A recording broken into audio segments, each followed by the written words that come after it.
Bueno, entonces todos ustedes están bien. Están de buen ánimo. No solo piense, no cometa el error de pensar, hable. Se creí, por lo cual hable. Y muchos de ustedes pues se descuidan y por las pruebas que tienen en la carne que tienen puesta los engaña y los mantiene en silencio y no hablan. Entonces mientras no hablan están violando una parte del pacto. Dice, yo quiero oír la confesión de su boca. Pero como estás callado ahí cogiéndote pena y muy calladito y muy reservado y cometes el error de decir, Señor, si es tu voluntad, y el Señor te dice, mi voluntad ya es cuál es, que tú recibes, ya Él te bendijo con toda bendición. Tú no tienes que estar pidiéndole misericordia a Dios, o que Señor, si tuvieras misericordia, si te apiadaras de mí. Dios está cansado, le aborrece esa actitud de la gente. Ya Él pagó un precio en la cruz, está en tu boca, cerca de ti está la palabra, cerca de tu boca y de tu corazón, de tu mente. Ponla en práctica, confiésala para que veas esos ángeles trabajando en tu vida. Es nuestra responsabilidad que ese pacto esté fluyendo en nuestra boca. Y la gente va a ver. Y nos vamos a multiplicar porque la gente no está ciega, ellos ven lo que está sucediendo. Así que vamos hoy a hablar de lo que impide que la gente vea, que la gente crea.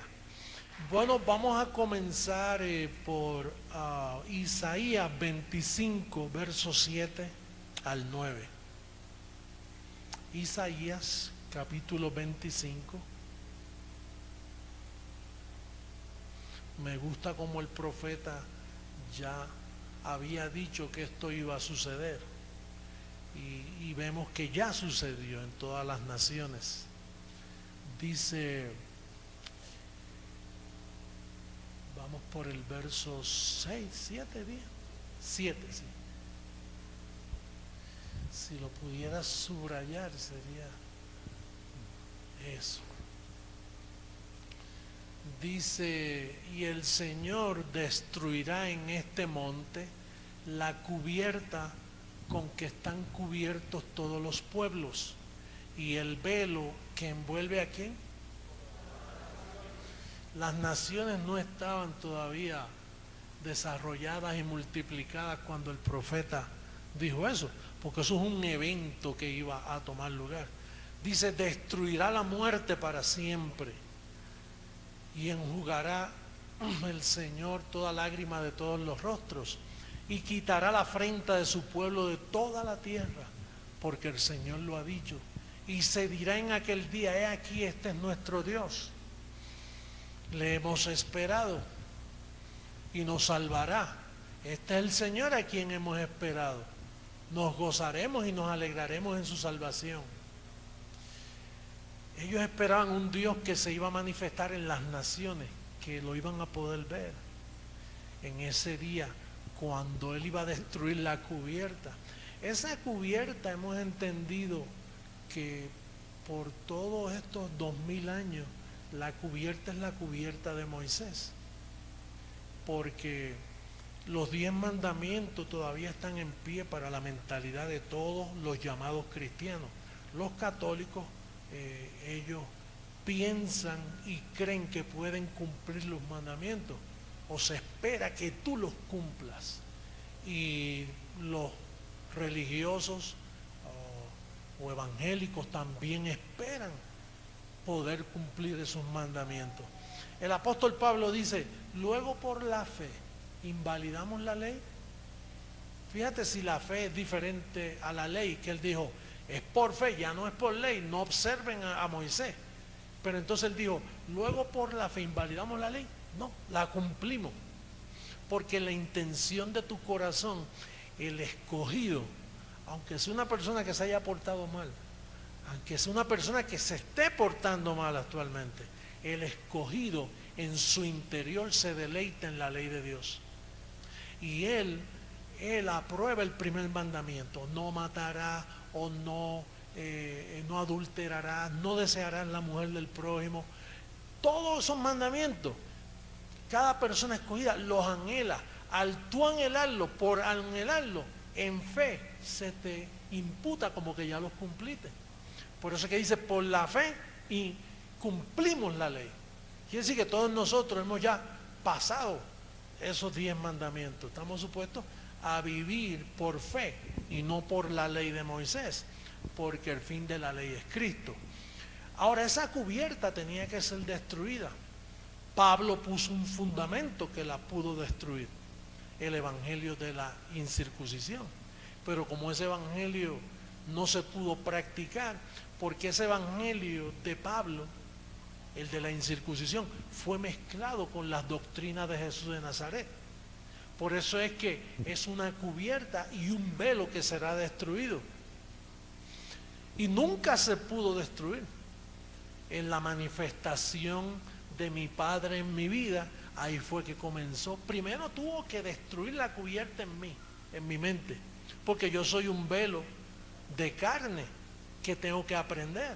Y entonces primero destruyó la cubierta en mí, y luego a los varios años me reveló el velo, porque es cubierta y velo.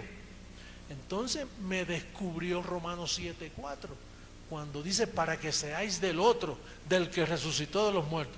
Ahí me libró a mí, yo el segundo, porque Pablo fue el primero a quien entendió esto.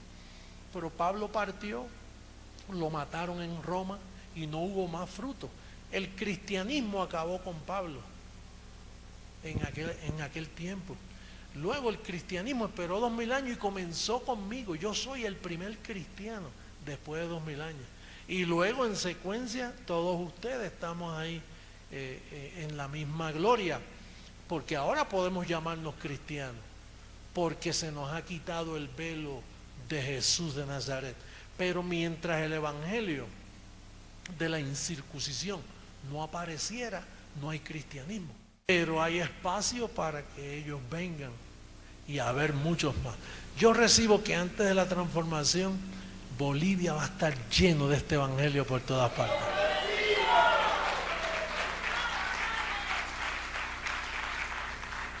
Todo depende de usted y de mí. Si hemos creído a la verdad, no seamos gente vientruda. Vamos a respaldar lo que creemos, vamos a predicarlo, vamos a compartirlo. Se sufre, hay persecución, pero también hay ángeles que están observando. Y si usted sufre, usted sabe que reina también con él. Sí. Vamos a ver un discípulo que perjudicó mucho. Era uno de los más que vivían cerca de Juan. Pedro fue un discípulo muy malo, porque era el jefe de la circuncisión. Y Jesús de Nazaret le dijo: mira, Pedro, este mensaje no se lo lleve a los gentiles, no lleven esto a los samaritanos. Pero Pedro persistió y lo llevó. Este otro personaje, Juan, es tan malo como Pedro, de desobediente. Estos son los hombres malos y perversos que habló Pablo, que seamos librados de hombres malos y perversos. Ahora fíjate la maldad que hay en este verso bíblico. A nosotros nos preguntan: ¿ustedes creen toda la Biblia? Claro, la creemos para aprender lo negativo y lo positivo. Pero fíjate este verso, lo que implica. Primera carta de Juan, capítulo 4, versos 2 y 3.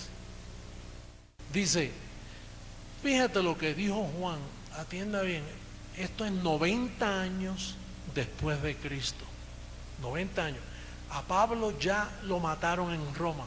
Ahora está Juan y ciertos discípulos opacando toda la enseñanza del apóstol Pablo, poniendo en duda lo que Pablo explicaba.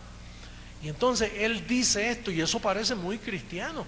De hecho, los teólogos de hoy con esto hacen alardes de la sabiduría que tienen. Pero mira este punto de vista. Dice Juan: en esto conoced el Espíritu de Dios. Todo espíritu que confiesa que Jesucristo ha venido en carne es de Dios. y todo espíritu que no confiesa que Jesucristo ha venido en carne no es de Dios. Y este es el espíritu del anticristo, el cual vosotros habéis oído que viene y que ahora ya está en el mundo. Déjame el verso puestecito ahí, no me lo...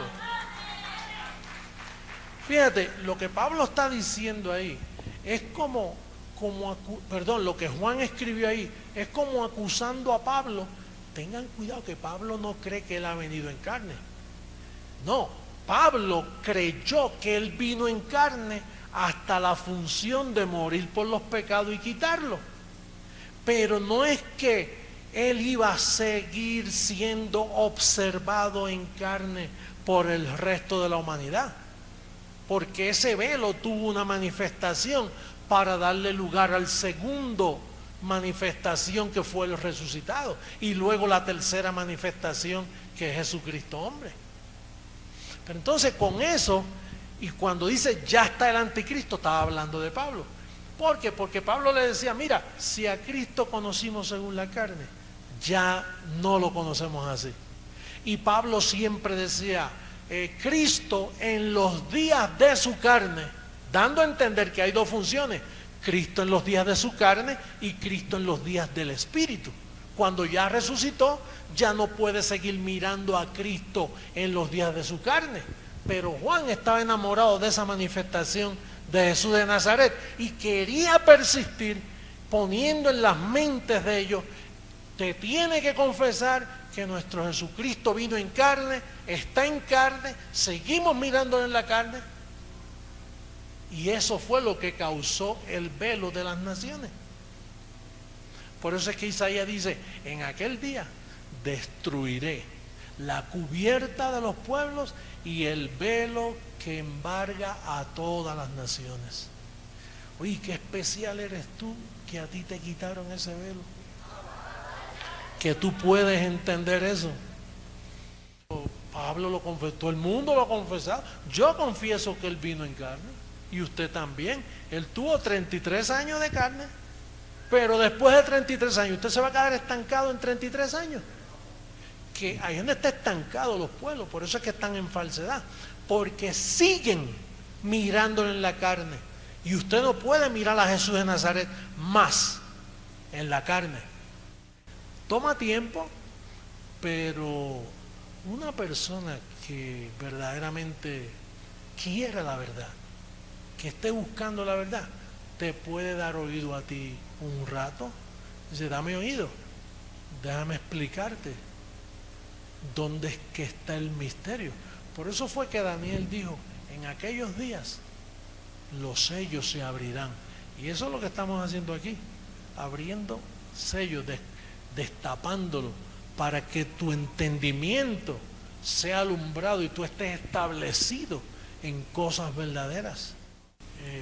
Jeremías 31, versos 33 y 34. Leyendo. Pero este es el pacto que haré con la casa de Israel después de aquellos días, dice el Señor. Daré mi ley en su mente. Fíjate que eso fue Pablo quien nos dice, ahora con la mente le sirvo al Señor. Y ya el profeta lo estaba diciendo hacía miles de años. Yo creo que los judíos y los israelitas que escuchaban eso decían, este hombre está mal, porque tú sabes que para servirle a nuestro Dios tenemos que sacrificarnos, tenemos que matar animales, tenemos que hacer regar sangre, tenemos que hacer tantas cosas. Y ahora sigue con la mente. Dice, daré mi ley en su mente y la escribiré en su corazón, y yo seré a ellos por Dios y ellos me serán por qué. Fíjate lo que dice. Dice, pues quiere decir que un pueblo es compuesto de gentes, y ese Dios iba a estar con ellos. Y no enseñará más ninguno a su prójimo, ni ninguno a su hermano, diciendo, oye, ¿tú conoces al Señor? Porque todos me conocerán, desde el más pequeño de ellos hasta el más grande, dice el Señor. Porque perdonaré la maldad de ellos y no me acordaré más de su pecado. Oye, y como pelean con nosotros cuando decimos el pecado fue quitado. Usted vio ahí gente pensante, gente que se asume que son un poco inteligentes diciendo, quiere decir, la reportera esta dijo, yo me puedo acostar con 500 hombres, matar a mis hijos, abandonarlos. Y entonces el otro diciendo, yo puedo matar a alguien aquí, no es pecado. Pero si te lo está diciendo, no me acordaré más de tus pecados.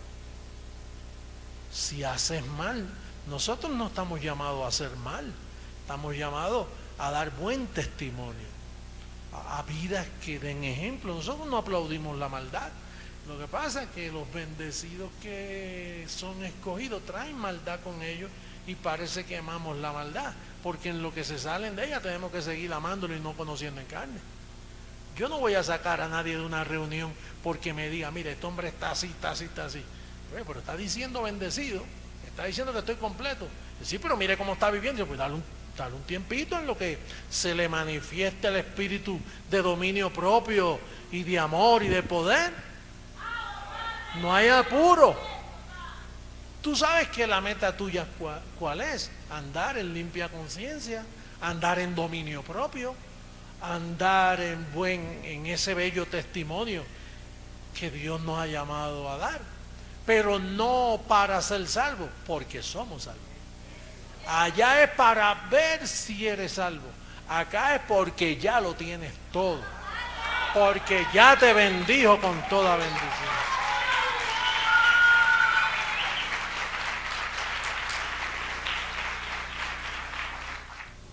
Entonces, cuando nosotros decimos que no hay pecado, es porque no lo hay. Porque Dios no le está registrando a nadie pecado. Ahí te lo dice el verso. Dice, y yo sé, el otro verso, y no enseñará más ninguno a su prójimo, ni ninguno a su amado, diciendo, conoce al Señor, porque todos me conocerán. Naturalmente los escogidos y los elegidos. Desde el más pequeño de ellos hasta el más grande, dice el Señor, porque perdonaré la maldad de ellos y no me acordaré. ¿Y quién se acuerda de tus pecados? ¿El confesionario? Cuando tú entras a una iglesia católica y ves un cuartucho ahí con un hombre es acordándote, dice, ¿qué tú hiciste, mi amor? Eso es acordándose de tus pecados. ¿Y qué dice el Dios del cielo? No me acuerdo, no los traeré más a mi memoria, los tiraré a mis espaldas para olvidarme de ellos. Entonces, nosotros tenemos que tener bien claro la función Jesús de Nazaret. Jesús de Nazaret vino para quitar el pecado del medio. Murió y quitó el pecado, los pecados, quitó la muerte, quitó la maldición y dejó un camino nuevo y vivo. Ese es el próximo verso. Vamos a ver Hebreos capítulo 10, verso 20. La función, vamos a hablar de la función Jesús de Nazaret, la función el resucitado y la función el Hijo del Hombre. Esas tres manifestaciones y con eso terminamos. Mira cómo dice el verso, subráyamelo por favor. Dice, por el camino nuevo y vivo que Él nos abrió a través del velo. ¿Esto es de qué? Entonces, cuando Juan dice, todo espíritu que no confiesa que Jesús ha venido en carne y que persiste en que hay que seguir mirándole en carne, Juan está negando que hay un camino nuevo que Él abrió con ese velo. Dice, no sigan mirando al velo. Dice, es que el velo ya cumplió su función. Abrió un camino nuevo y vivo. Entonces, la función de Jesús de Nazaret, ¿cuál fue? Esa. Pero entonces luego Él dice, mire, yo hasta aquí he terminado mi labor. Ahora, yo, porque soy yo quien las voy a decir, pero no va a ser en este cuerpo de Jesús de Nazaret. Dice, yo tengo muchas cosas que decirle, pero todavía ustedes no la pueden sobrellevar, porque el ambiente que permeaba era la ley, era esa cubierta que Él destruiría para estos tiempos. Entonces Él dijo, bueno, pero yo enviaré al Consolador. Cuando el Consolador aparezca, Él le va a decir toda la verdad. Y ciertamente Él resucitó y no dijo toda la verdad. Hay gente que dice, no, el Consolador fue el Espíritu Santo en el día de Pentecostés. Para nada. Ahí no se aprendió nada. El día de Pentecostés, usted lo que podía era aprender un idioma que no tenía. Pero ¿qué usted hace con un idioma que ni comprende? Entonces allí no sucedió nada. Y Pablo lo que pudo hacer no fue explicarlo, fue escribirlo. Pero Pablo no lo explicó tampoco. Pablo no fue el consolador. Él fue el perito arquitecto, como quien dice, uno que edifica y deja el fundamento ahí tirado. Y ese fundamento con 2000 años, desbaratar todo eso que había ahí. Lo que pasa es que el apóstol Pablo dejó un fundamento que era indestructible.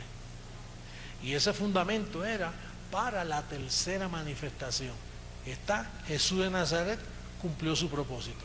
El resucitado probó que venció la muerte y probó que los cuerpos pueden ser revestidos de inmortalidad y probó que Satanás quedó destruido.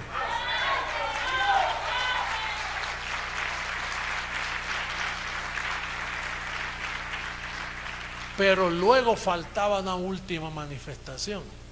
Usted sabe que Romanos 14:9, vamos a verlo, Romanos 14:9, él dice que vivió, murió, resucitó y volvió a vivir.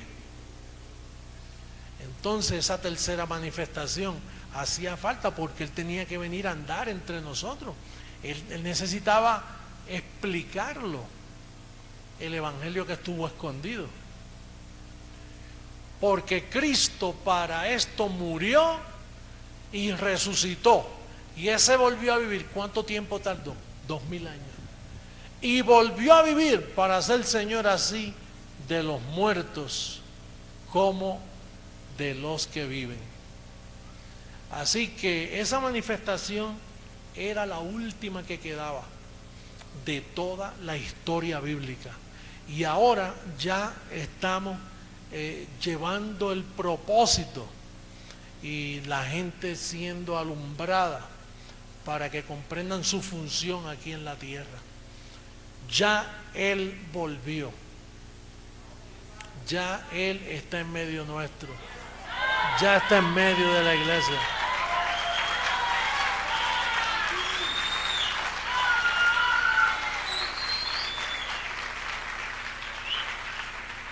Una de las pruebas más grandes que hemos visto es el hablar lo mismo en todos los lugares. Oye, tú con un poquito, mira, si te quedan duditas, ¿y cómo creciendo en gracia piensan una sola cosa? Cantan lo mismo, un mismo sentir en todo el mundo entero. Y el que llega ahora, si no se somete a eso, no puede entrar, porque tú no lo vas a dejar. No, yo te recibo, pero anula eso, porque estás rompiendo la unidad. Y Pablo dijo, solícitos. Mira, yo en eso soy tan celoso, que si mi madre estuviera viva y dice algo, te respeto y todo, pero esto no me hable de esto con nadie en la iglesia, o está afuera. A mí no me importa aquí familia, no. Mi hijo, mi padre, que se meta con esto, no puedo porque estamos rompiendo la unidad del Espíritu. Y tú sabes que yo tengo unos agentes en Miami que yo los envío por todas las congregaciones y el obispo no sabe nada, ni el pastor. Entonces él se acerca y lo investiga y me lleva el reporte a mí.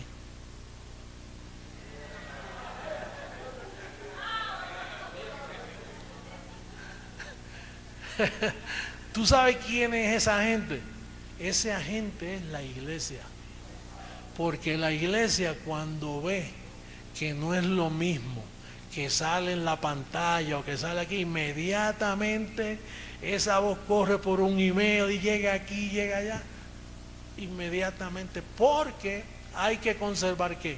La unidad del Espíritu en la iglesia del Dios vivo. Fíjate, ¿cómo podía tener miedo?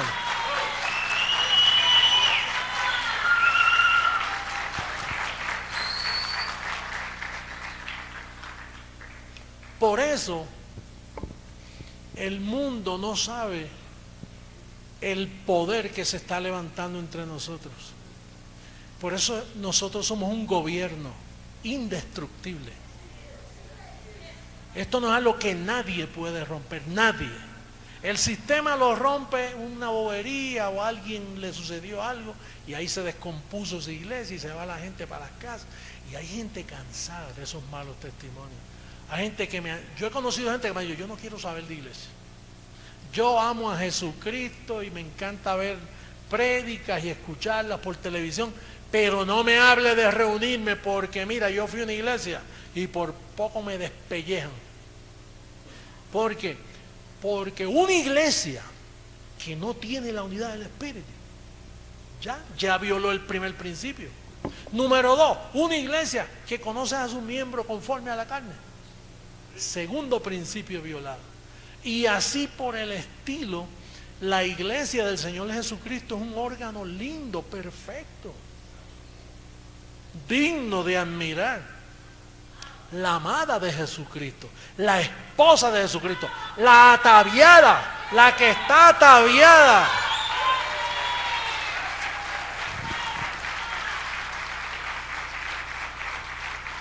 Usted no ve que esa iglesia, esa esposa llamada la iglesia, está por todas partes del mundo. ¿Y tú sabes lo que hace? La amada que no ha llegado está buscando al que ama su alma. Y la anda buscando por la plaza, por las veredas, y pregunta, oye, ¿tú has visto al que ama mi alma? Como quien dice, ¿tú no sabes dónde hay una buena iglesia que yo pueda asistir? Yo una vez estuve así, yo digo, oye, pero ¿qué problema? Aquí no hay... Todo esto es un problema, Señor. ¿Qué me voy a decir? Yo imagínate en mi ignorancia. Y es que Él me llevó ahí mismo para que yo viera la condición.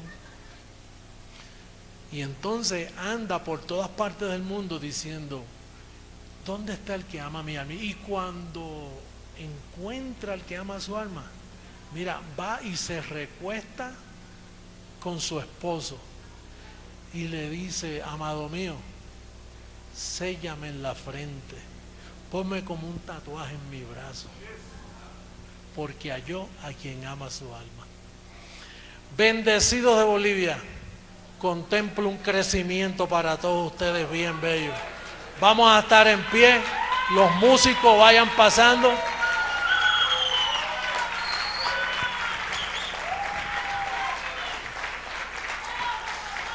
Los músicos, por favor, rapidito, y confiesa conmigo esta palabra. Yo creo que Jesucristo vino en carne, pero después de su muerte entró la función del Espíritu, la vida del Espíritu, y ya no lo conocemos según la carne.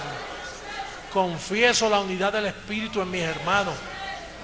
Confieso que somos la iglesia del Señor, la amada del Señor, la que confiesa que tiene ángeles a su servicio, que cuando confiesa me declaro sano, porque la vida de Jesús se manifiesta en mi cuerpo mortal, hoy para sanidad y un día para transformar el cuerpo a una vida incorruptible.